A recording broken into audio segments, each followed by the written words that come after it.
Welcome to the Eligible Monster EMP podcast, kind of newsy show. Natalie and I talk about the games we played, that kind of a thing. I wasn't on here for a little while, but I'm back, baby. Boom, shakalaka. I did not miss you. What? Why? Well, you know. You're married to me. Exactly. That's why. I see you every day So, already. I have some news articles we're going to talk about. Microsoft is launching Minecraft Earth, a Pokemon Go-style Minecraft game. Are we doing news first? I'm telling you what the article is going to be after we talk about the game. Okay, sure. Sony is launching a film TV studio to adapt video game projects. Did see that. I think that's dated of today, actually. Yep. Yeah. And as of today, Bloomberg and all the big things, apparently now it's a thing to make $50,000 an hour to play video games.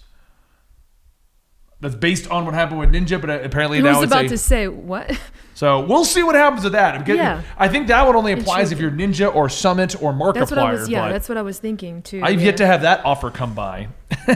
One day, maybe. So let's kick this off the show off because today's going to be one of the last of the big, thick episodes. Yes. Thick.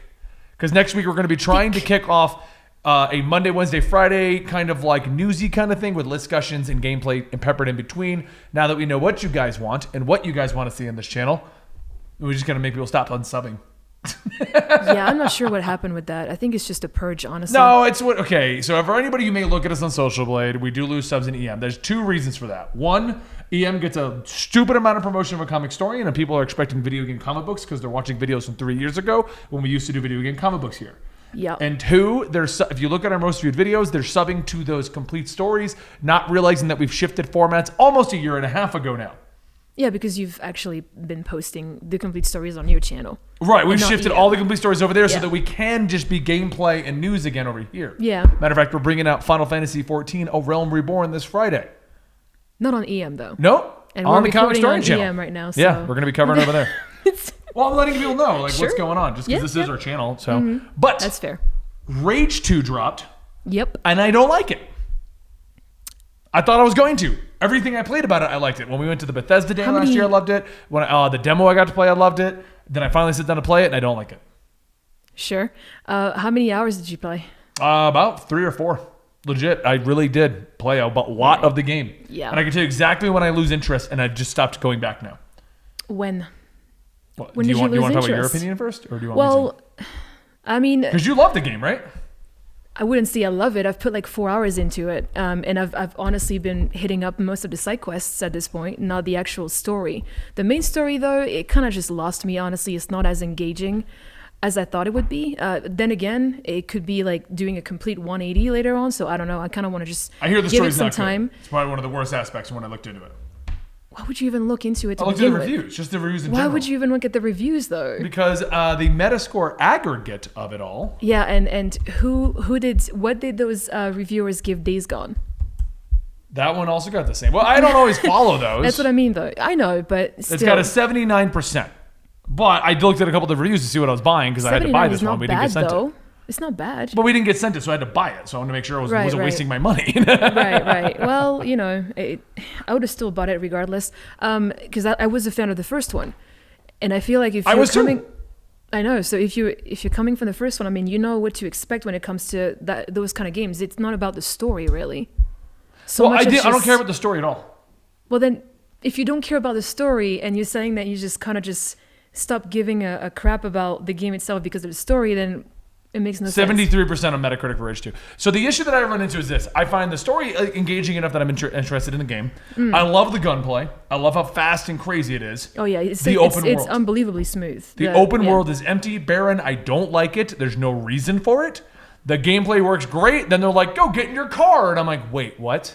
So I go to my car, I get into it, I drive out slowly, and they're like, do you want to challenge someone to a race? And I'm like, oh, right, the part of Rage 1 I didn't like. That's the very first thing that you experience in the game, and then you just don't experience it for a while, though. No, I've been experiencing it a lot. So first problem. So I drove the car out that night. I drove out, I skipped all the races, drove around, did nothing really, just was like, I don't like this, tested it on the car, and I got off.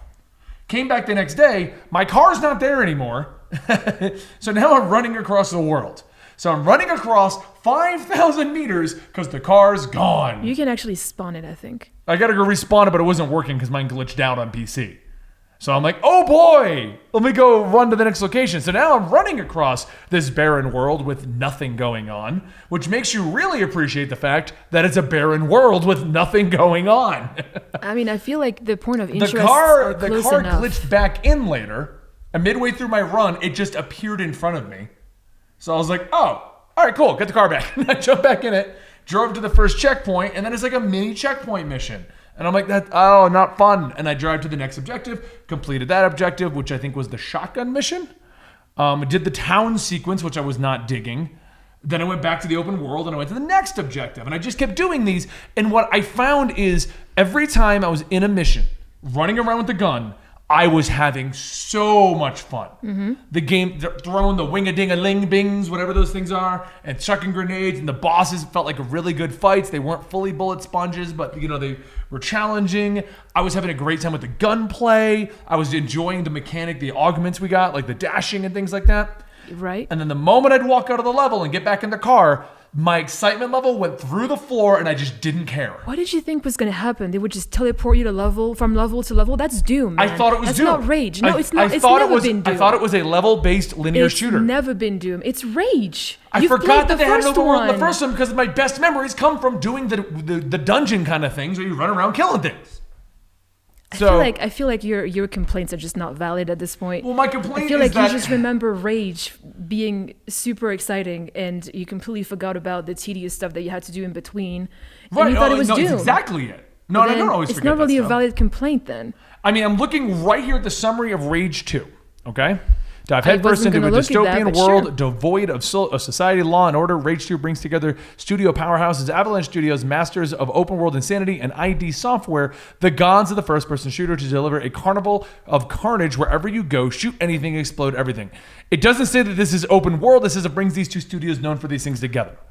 You just read open world. The masters of open world insanity. Masters of open world. What I'm saying is everything that I have seen on Rage 2 has been them killing people, blowing things up, blowing up walls and tankers. Do you really think, Ben, if they have a demo level, do you really think they're just going to make you drive around? Hey, this is our game. You have to drive around through missions. That's the problem I have with this. The demos that I got to play at E3 last year, the demo that I got to play at Bethesda Day, the demo we played at PAX. You haven't played it, Ben. I played it.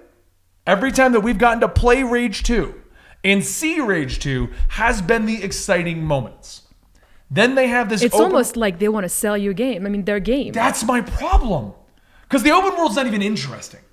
I'm a little burned out on open world games, and I know that's a problem that I personally have because I know people are still playing them. I feel like you haven't picked up any bounties, any side missions at all. You still have to drive around that devoid It's nothing. not devoid. If you have things to do around to get to your location. If you have something to do in between, it's not going to feel super long. But why do I need to go grab devoid things to go into like a little tower and kill 3 people, get back in my car, and drive around again? Because it's an open world game, Ben. But it's not. I mean, everyone's going to go in the comments. They're going to be like, you just didn't look at the back of the game. You didn't look into it. And I agree. I 100% agree. I forgot the open world in Rage 1. I'm not sitting here trying to defend Rage 2 because I put 4 hours into it. I knew what I was getting myself into when I picked it up. Yeah. I knew that it was going to be open world, just like Rage 1. And I knew that it was probably going to be tedious getting from point A to point B. And I knew that. Well, and I forgot Rage 1. For the story. I am not playing it for the story. I am not either, trust because me, it is, because I mean, it's the humor is there, but it's not engaging enough for me to just be like, oh my god, this story is incredible. I care about these characters. I don't. I just wanted to run around and shoot people. That's what I wanted. I know that sounds really weird. At this point, I would feel like you just have to wait till Doom Eternal comes out. Well, and I think that's what I'm waiting on. I mean, and I admit it is my fault for not doing more research in the game, forgetting about Rage 1's open world. But it brings me to my question: do we just have too many goddamn open world games at this point? No. Because I still haven't gone through Red Dead. Well, I'm saying I didn't go through Red Dead because I was working on Assassin's Creed still. Ben, Red Dead is not a first-person shooter. No. I'm going open world right now. Right. Because Rage is another open world game. That's completely different as well. No, but what I'm saying is I feel like we may just have too many open world. I just want to pick up a game. Red Dead came out almost a year ago, Ben. No, it came out at the end of last year, November. Almost a year ago. Right, but what I'm saying is I was working on Odyssey at that point. Yeah. I was still working on something else before Odyssey. I don't remember what it was at this point. That's the thing, though. You're still working on Odyssey, which is open world. Well, no, I'm done with Odyssey. Odyssey Burning now. yourself out. It doesn't matter until next DLC, Ben. Well, yeah. But that's what I mean. Like, you've been going ham on this open world game, and to you, because you're such a big Assassin's Creed fan, nothing can beat it. No. I don't deny that. Assassin's Creed Odyssey is a great game, but it has a ton of problems. Doesn't Assassin's matter. Creed's had tons of problems. It doesn't matter. You've been playing your open world game. That is what you're comfortable with. If you're piling up other open world games on top of it, you're just not going to enjoy it as much. Red Dead Redemption. I still want to go through Witcher 3. I keep picking it up and then something else drops. What I'm saying is, do we just have too many open? Why does every game need to have that open world middle game to lengthen your title? No, because the truth of the matter is, not everyone is picking up every single game. No, but why does Rage need that? Why does Rage need to have you running back and forth? The first one had it. So why wouldn't Rage 2 have it? It's just the type of game that it is. You're right. I'm just questioning why we just need everything needs to be open world these days. A running theory right now is that Rage 2 has taken the open world a little bit farther than Rage 1 intentionally to test the concept of a Doom open world game. And I was like, no, please don't do that. I just want to go from level 1 to 2 to 3 to 4. Well, there you go. There's your answer right there. See, I mean, I'm just going to repeat it. As I always say, if you think that a game is not for you, just don't pick it up. I agree. Simple but as we're that. talking about Rage 2, so I have to talk about it. Hey, so Dylan here. I'm editing this video. Benny went on to talk about Rage 2 for like 6 minutes and kind of just said the same point over and over again. So I'm going to go ahead and skip that for you. If you want to see the whole thing, watch this live on Twitch. All right, let's move on to the news segments. Yes. Microsoft has announced a new augmented reality mobile game, Minecraft Earth. So we don't actually know that much about it, but here's the reveal trailer, and I wanted to show it to you live here because it's only a minute long, so you can easily pull it up. Oh, here we go. So remember the Pokemon Go pitch did not live up to that hype, but here we go. Mm-hmm. So it's only a minute long. We'll put it up on the video here with Dylan can put up something for it during this period, or just skip to the end. What the actual hell is that? So you can easily look it up. It's a minute long. I see. So basically, they saw the popularity of Pokemon Go. Well, everyone does. Why there's a Ghostbusters one, a Jurassic World one. That is one thing. But what do they do? She's not doing anything in the trailer. Right, She's just skateboarding around seeing Minecraft. Yeah, I see that. So, yeah. Like in Pokemon, they're like, we all gotta catch it! From the list of things, I will never touch this. Okay. Yeah, I mean... So it's just Minecraft around you?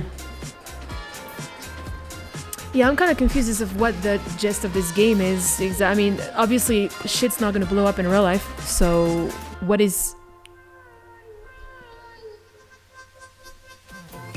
It gives us nothing to go on. No. At all. Microsoft is using maps based on OpenStreetMap data to place randomly generated adventures around the world. These can be peaceful interludes or dangerous risk-taking quests where you have a chance to lose your gear to Minecraft's many monsters. Adventures are built for multiple people to play at once, and all players experience the same game at the exact same spot simultaneously so that they can fight the same monsters. Yeah. Yeah, because Minecraft did not make enough money. Minecraft Earth will launch as a closed beta this summer. It's not clear how many players will gain access to launch. Monetization also has not been finalized yet, but Xbox Game Studios head Matt Booty said, I have total confidence that the team will figure out what the right monetization is for the game. So microtransactions. You can buy dirt bricks. That's what I'm guessing here. Probably not gear, actually. Probably just diamond gear or something. They're so vague, though. They really are, yeah. They're like, we're making adventures. Yeah, they're not. What does that even mean? They're not showing anything. Yeah, what that doesn't mean anything. No. Minecraft World requires players to venture outside to collect resources for building and see what their friends have created around the neighborhood. So you just play Minecraft in the actual world, but they're still being vague because like we're gonna have adventures and you could build things. How intricate can I build things? Can I sit here all day and just be like, I built a castle? You can see what other people have built. Yeah. I'm so confused. We're gonna need to see just more. We're gonna need to see more on this to really see what it is. Mm-hmm. Yeah. In my opinion, though, it's a terrible idea.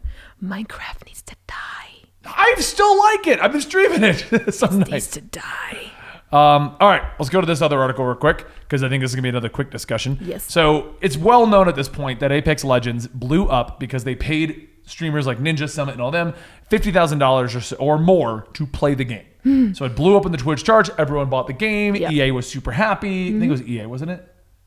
It was the team behind Titanfall. Yeah, so it is EA. Okay. Yeah.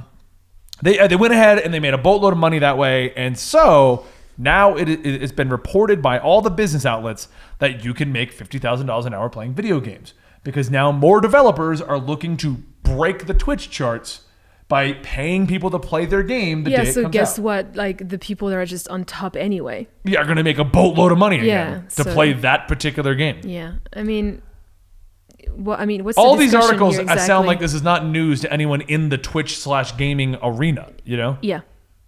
Yeah. Why do video game streamers make $50,000 an hour? You know what I feel like this is going to turn into? The exact problem we have on YouTube, where everyone goes, PewDiePie makes millions of dollars a year, and everyone goes, everyone on YouTube makes millions of dollars a year. $50,000 streaming? We are not making that with you people watching that right now. I mean, it's already happening right now. Whenever you see some Twitch streamer just putting hashtag sponsored, I mean. Yeah, I mean, if we were making $50,000 an hour playing video games, I would never shut the stream down. Gary needs to take over for an hour. Your check's $50,000. Your game? I mean, yeah, who wouldn't? Yeah, that's what I mean. Yeah. But I feel like this is going to create a problem where everyone's going to be trying to jump on the stream market now, because no one's going to do research as to how the $50,000 are made, and we're just going to have a giant influx of new streamers who are like, how do I make the $50,000 an hour? Yeah, and the people that are like, oh, it's so easy, I can do it. Oh, yeah, or if you go, hey, I'm a streamer, and they're like, you are rich. No, I'm not. If it's so easy, why don't you do it? Yeah. So I don't. They're just doing headlines at this point. That's all that is. No, absolutely. Yeah. It's nothing else that we didn't. It's nothing that we didn't know about. No. And now my favorite news, because I'm excited about the potentials here. You are. Sony Interactive launches a film TV studio to adapt video game projects. Now, go ahead. I'm just saying, as long as it's a good team, and the team understands, what the fans want to see when it comes to a specific adaptation. Well, Pokemon broke 700 million in its first week, and now it's got 200 million for the second weekend. That's because of Ryan Reynolds. Well, it doesn't matter how they did it. They did it. Yeah. The first video game movie to actually break records and come out. Now, first off, it's Pokemon. We all know that. Secondly, yeah. Pokemon Ryan is Reynolds. just... But I think, without spoiling what happens in Detective Pikachu, the big reason why, in my opinion, that movie did better than any other video game adaptation is they didn't try to make the video game a movie. They took the world the video game had created and made a movie in that world. But at the same time, the same could be said for Assassin's Creed. I mean, they still explained what you were looking at, even if you had never touched the series. But Assassin's Creed tried to take the logic of the video game and make it work in a movie setting.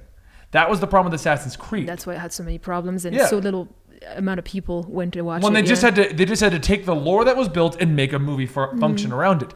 I feel that the Tomb Raider movie that not a lot of people actually saw, this particular one, really good actually. Wasn't the greatest movie ever, but it was probably the best video game adaptation right before the Pokemon one. And that was the same deal. They didn't turn it into a video game. She didn't have to do a backpack scene where she's sorting it all out. And I think I broke our new chair. All I did was move. Gary, it broke. Are you serious? Possibly. It did not. I'm fat. You would be on the floor right now if that was the case. No, I feel like we'll look at it in a minute. Anyway. Jeez.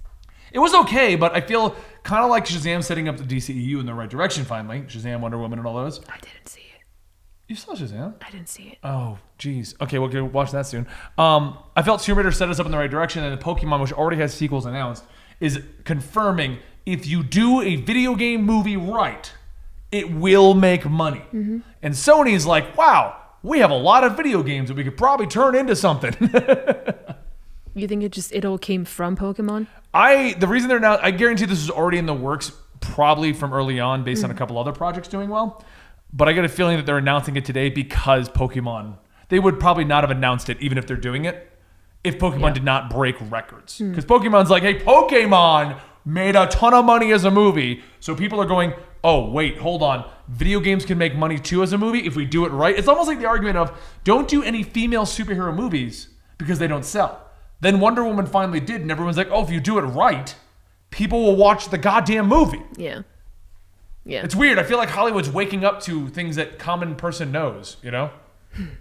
What do you think, Dan? No, they're just waking up to... He agreed. Waking up to whatever makes the most money at this point. I don't know why you called out Dan. That was weird. I'm sorry. I apologize. What? I mean, he can take my place if you want. No, I want you here. That's why I said I'm sorry. He walked in and it distracted me like our cat. No, I just distracted you. I said distracted me like a cat. I said that, distracted. Absolutely. So what do you think, though? I mean...